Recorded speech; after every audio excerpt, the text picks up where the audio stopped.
Romanos capítulo 6, do 12 ao 14. Desculpa, gente, Romanos 6, do 12 ao 14. Eu gosto demais dessa passagem. Olha, eu digo para ti, a carta de São Paulo aos Romanos, do ponto de vista teológico, é de uma profundidade, gente.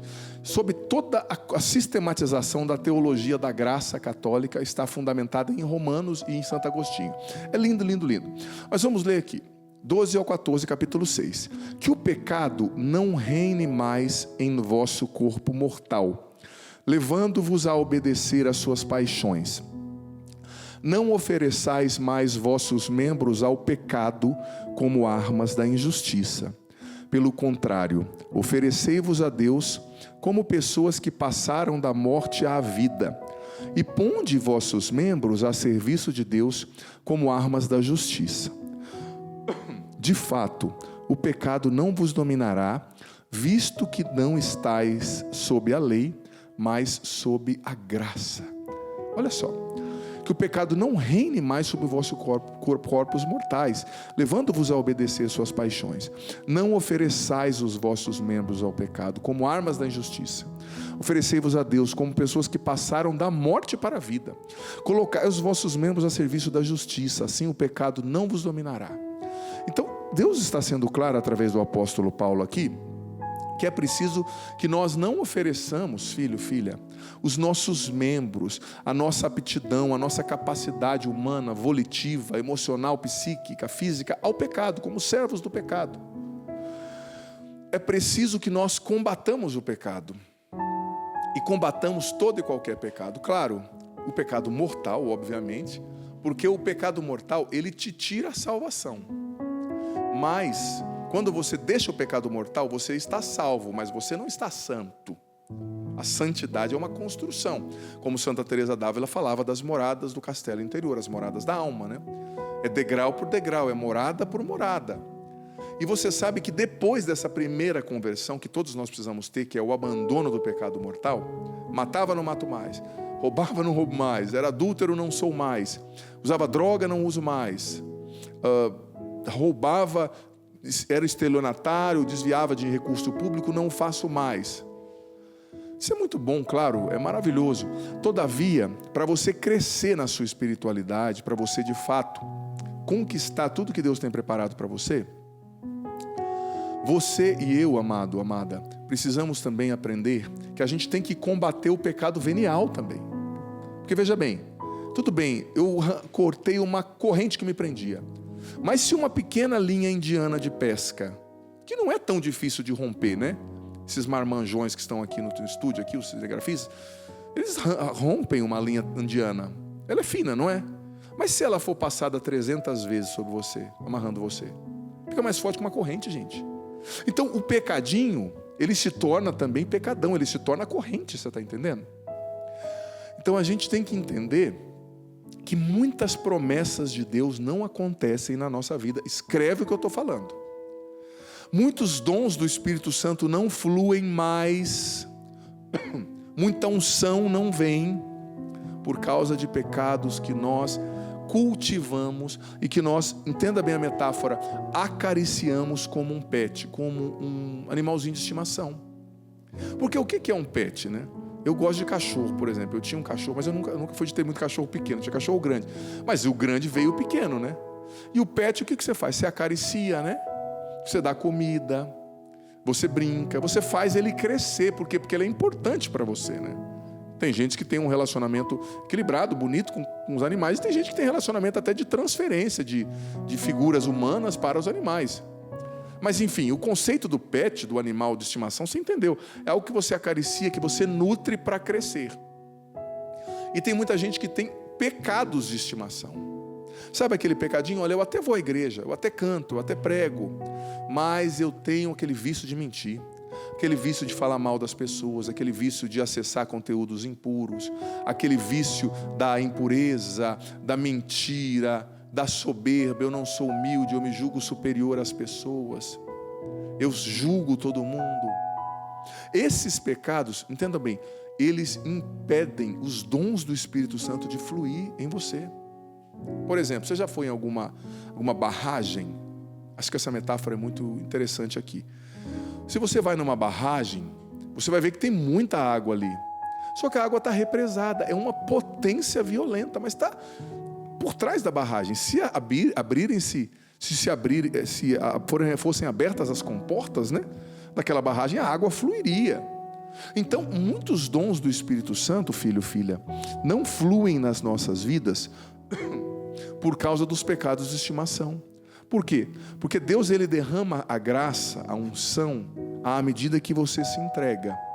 Ou seja, à medida que você vai tirando a sujeira do corpo, ele vai te dando vestes novas. Ele vai te dando, confiando coisas novas. Talvez hoje na sua vida você olhe e veja que tem muita gente melhor que você. Vou usar a metáfora de nós que estamos aqui, né? Gente que canta melhor que o Pádua, que prega melhor que eu, que toca melhor que o Cleuber. Mas talvez essas pessoas não estão tão adiantadas nas bênçãos, nas graças de Deus. Por quê? Porque faltou essa honestidade na luta fina contra os pecados veniais, contra os pecados de estimação. E às vezes você até olha para outras pessoas e fala, eu sou melhor que aquela pessoa. No talento você pode ser, no dom você pode ser, mas na integridade não. E se você não for na integridade, Deus vai abençoar aquele que faz metade do que você faz e vai fazer ele crescer 50 vezes mais e você não. Aí ele está te punindo? Não, não está punindo, é uma lógica espiritual da graça. Os dons do Espírito não fluem por causa desses pecadinhos que eu vou cultivando como hábito diário, como escovar o dente, é como tomar o banho, é como, sabe, tomar café, a gente cultiva como hábito diário. E muitas vezes a gente vai criando desculpinhas para acreditar que o pecado não faz nenhum mal, que a gente não precisa mudar de vida, que Deus nos aceita assim mesmo. Balela. Não, é preciso combater todos os pecados.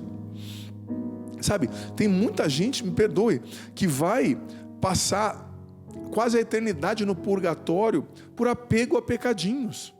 Pessoas boas, mas que têm o vício de falar mal das pessoas, de julgar, por exemplo.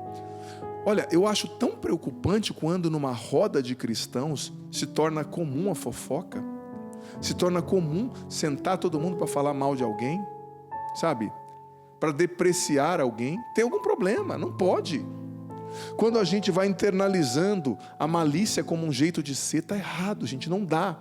É preciso combater, sabe? É preciso combater. E esses dias eu li algo fantástico. Você sabe que tem aquele livro, que é um livro de cabeceira, né, de todo católico, de todo cristão deveria ser, A Imitação de Cristo, né, de Thomas de Kempis. Tem várias maneiras de pronunciar o sobrenome dele. E nesse livro, certa vez, numa sessão na qual ele está falando sobre a perfeição, né, o caminho de perfeição, ele diz o seguinte, que nós deveríamos ser mais estratégicos no nosso combate. A Imitação de Cristo diz que se nós escolhêssemos um pecado venial, um pecado de estimação para combater dentro de um ano, em cada ano, nós faríamos muito progresso espiritual. Muito. Por exemplo, você tem o hábito de mentir.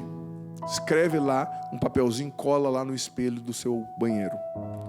Se o espelho do teu banheiro outras pessoas usam, escreve em inglês, sei lá, outra língua. Digita lá no Google para que você saiba o que quer dizer.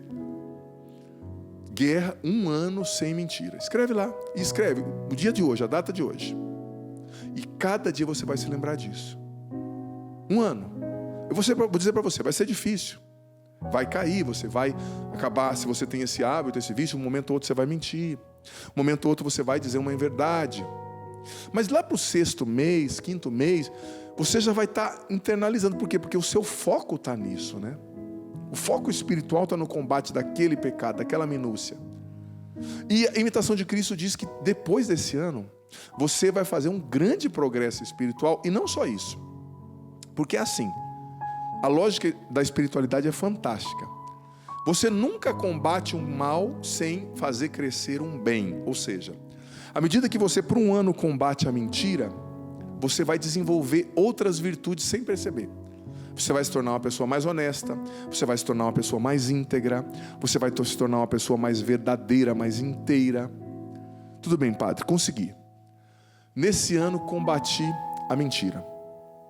Aí no próximo ano, você vai combater a mania de ter olhares impuros, de demorar o seu olhar onde não deve, seja na internet, seja na convivência com as pessoas. Então naquele ano você vai, mas escreva, torne isso visual, tá? Escreva no seu celular, talvez, sabe, a capa de entrada do celular, ó, a minha capa de entrada aqui, sei lá como é que fala isso, é Jesus, não sei se dá para ver daí, é o coração de Jesus, né? Acho que não dá para ver não, né? Tô vendo ali no retorno, mas enfim, você pode escrever, olha aqui, ó, não sei se dá para ver, se você vê Cristo aí, o meu é Jesus, mas você poderia escrever aqui, 1 ano sem mentira, e colocar no seu celular, escrever lá no banheiro do espelho do banheiro do seu quarto, se tiver banheiro, ou lá na cabeceira da sua cama, 1 ano sem mentira, 1 ano sem olhar impuro. E durante esse ano você vai focar. Para 1 ano é muito tempo, então faz 3 meses. Mas olha, esse livro, gente, A Imitação de Cristo, tem santificado gerações, tá? É um livro muito importante. Então olha que conselho precioso. Vencer essas minúcias, sabe? Vencer.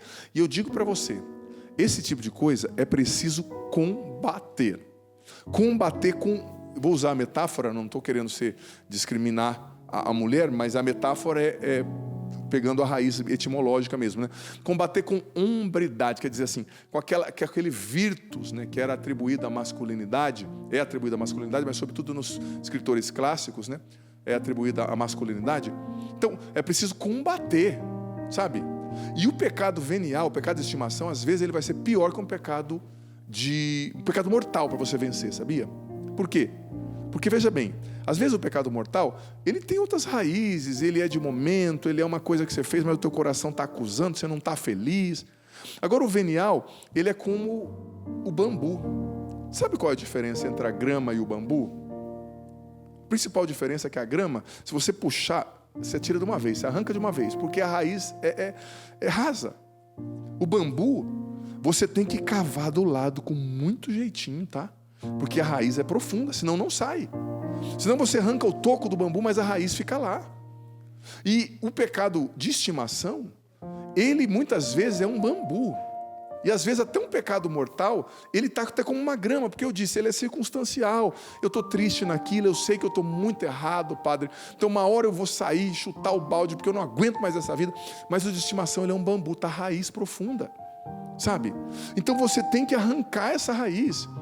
Mas com paciência, porque eu digo para você, a luta vai ser árdua. Você não vai vencer de uma hora para outra, não vai ser na primeira semana, talvez não vai ser no primeiro mês, talvez não vai ser no segundo mês.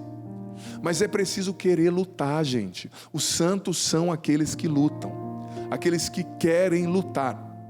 Quem não quer lutar, quem não se dispõe a lutar, sabe, não vai se tornar santo. Então tem as etapas, você tem que decidir a combater. Você tem que ter estratégia espiritual, você tem que confessar esse pecado, você tem que ter consciência de que ele não é uma coisa boa, sabe? Você tem que querer mudar de atitude, você tem que se esforçar. E às vezes, em alguns casos, você tem que buscar ajuda, apoio, uma direção espiritual, alguém para conversar, ler um livro de um santo, um doutor da igreja. Nem sempre vai ser fisicamente, né, uma ajuda espiritual. Mas leia lá um Santo Afonso Maria de Ligório, leia lá esses mestres de espiritualidade, né? Eu amo os mestres da espiritualidade ali do medievo, né? Século XIV até o século XVI, XVII. Uma Teresa d'Ávila, Catarina de Sena, você pega Bernardo de Claraval, Santo Afonso Maria de Ligório, São Francisco de Sales. Pô, tem muita coisa, vai ler, vai buscar ajuda. E também, né, não desanimar quando cair. E buscar sempre crescer na intimidade com Deus, porque sem oração, sem a graça de Deus, a gente não consegue. A gente precisa da graça de Deus. Claro, o padre fala que a gente precisa lutar e se esforçar, óbvio, mas a maior parte não é sua. É a graça que vem sobre você, mas você precisa se dispor, você precisa entrar na luta, meu irmão, senão não dá.